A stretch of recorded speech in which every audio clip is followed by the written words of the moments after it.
This is so much harder than it looks. This is your evil author, Ron Wolfwalker. As promised, if you had emailed or tweeted questions to my account about the books and projects that I've produced or are working on, that I would answer your questions. Very difficult thing working with video. This will be the last attempt that I do today, at least until I get some video editing software other than what comes with the equipment, because I can tell you that does not cut it. Alright, now hopefully this time I keep my eyes open through the video instead of having my eyes closed as I'm answering the questions.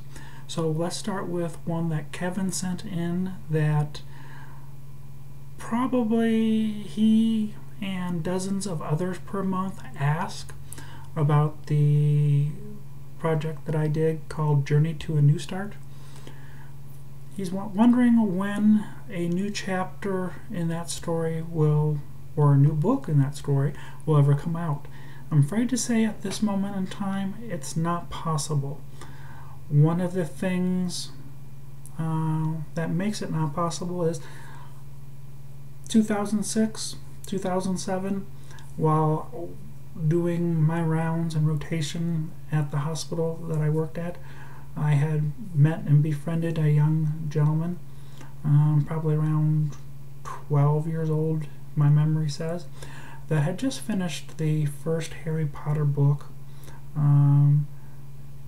during his cancer treatments, and he was very upset and almost devastated when he found out that the book ended and it didn't give an ending, and then there was 6 more planned books.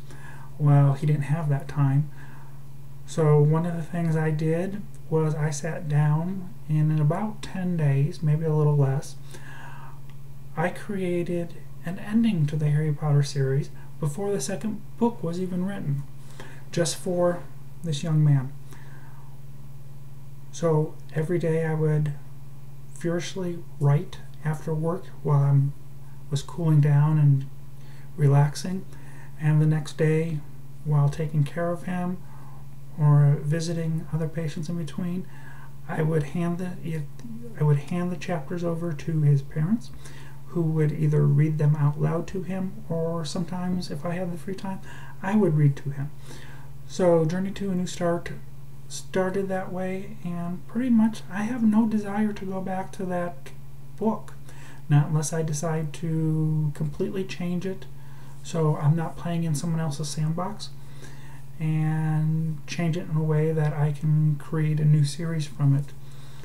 I did have a publishing company print 2 copies of that book. One I handed to the young man's parents after he died, and the other I have. Those are the only 2 physical printed copies in existence, mainly because I was during that story working in someone else's playground, so of course I could not legally do it for sale or anything else like that.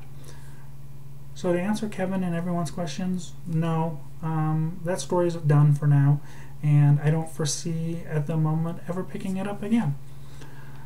And I'm sorry if you really enjoyed that and really want more to happen, but yeah. Okay, Sabrina asks about Uzumaki-sama. That is another story that I finished. Concluded it saying Arc 1 is done. I've not come to... I don't want to say that. I've not come up with enough ideas to produce a second book in that series. I do have some ideas and plot lines saved, but there's not enough there to come up with more than 2 chapters. And since a book normally is around 80 to 100,000 words, which is 30 to 36 chapters, I don't have it right now. So that one is also done for the moment.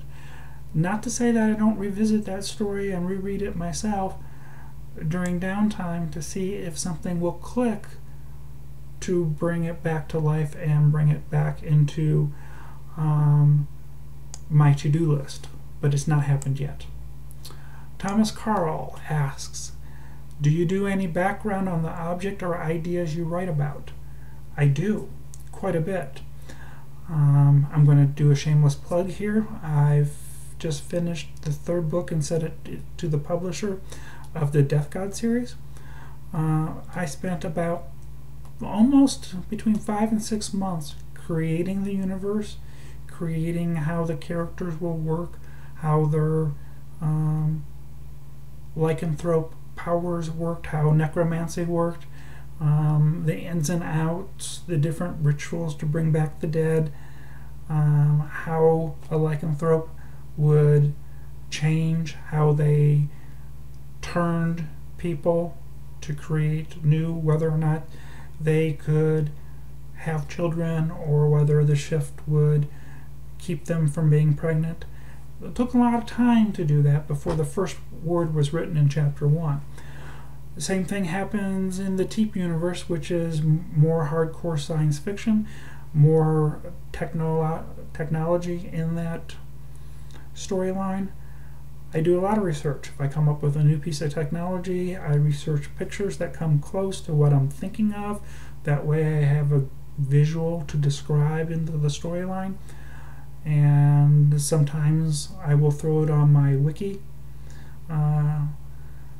Because at one point my notes had become so large that it was almost like an edition of the Encyclopedia Britannica.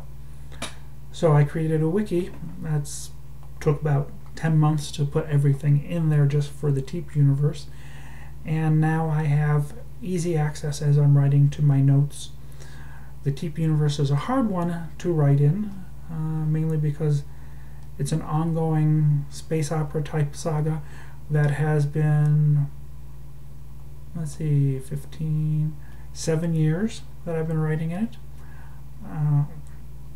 And at one point I had 36 different plot lines ongoing, tying through the different chapters.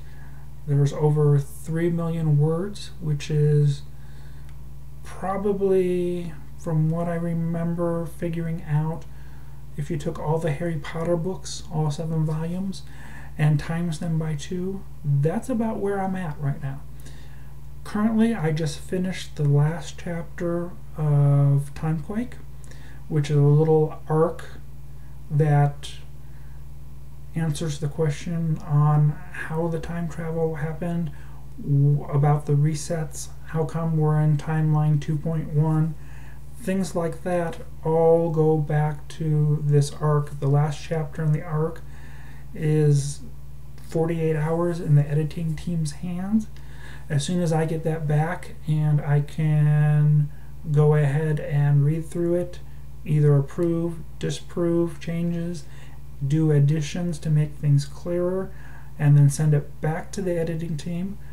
So normally the team is pretty good with that and gets it back to me within 5 days or so. Though unfortunately Paul, the head of the editing team, was recently released from having a triple bypass, so it slowed things down. But the next chapter is done. It's in the team's hands, and now I'm just at the mercy of getting it back so that I can go ahead and do any changes before it gets posted. So hopefully here shortly we will get something. Then when this arc is finished, this arc also, besides explaining time travel, also finishes their interaction with the planet Earth, the people of Earth, humans, and now starts their interaction deeply with the different alien races that they've met in the past 20-some chapters, and they go off exploring in the universe. So we're taking a different direction. So let's go to Jean Francis, who pretty much wanted to know what I just answered, when the next chapter would be available. That depends on when I can get it back from the editing team. Stan asked me about Ancients Ascended. That is a story that, it's a difficult story. I did the first book, that was done. Did the second book, stopped about 3/4 of the way through because I had picked up a stalker. A stalker that actually physically found where I lived and started doing damage to the house, throwing rocks through windows with notes on it, slashing the tires. Local police were not very helpful. Small town police, kind of, hey, you're gay, you write gay stories. You've got to expect this kind of stuff. So I stopped because he was escalating. I now have moved to the other side of the country. Does that mean I will pick it up like I originally hoped? Well, I sat down and read the story, and I read the notes of what I had planned in the future chapters, and it just didn't click. I have so many other projects ongoing that my goal was to at least get 3 of the ongoing internet-only books finished this year. Maybe I'll pick it up in the future. I'm not sure. It's been a long time since I stopped, and I might have to go back to the beginning of Ancients Ascended and rewrite coming forward, because I've changed my writing style so much that it would be difficult. It would be too glaring obvious that where I pick it up from where I left off, it would be like someone else wrote it. Let's see. I think we're going to end the questions here because we've probably already hit 10 minutes and I don't want to be here for hours. So what we're going to do is, if you have any questions on any of the books or projects that I've worked on, go ahead and leave it either on my Twitter, or go ahead and leave it in the comments underneath this video. And I'm not going to do like several of the others that go like this, because as they're doing that, I get this urge to go ahead and give them a Crocodile Dundee Australian handshake because they're inviting me. The urge to honk just leaves me smiling. So for now, this is your evil author signing off, and hope you have a good day.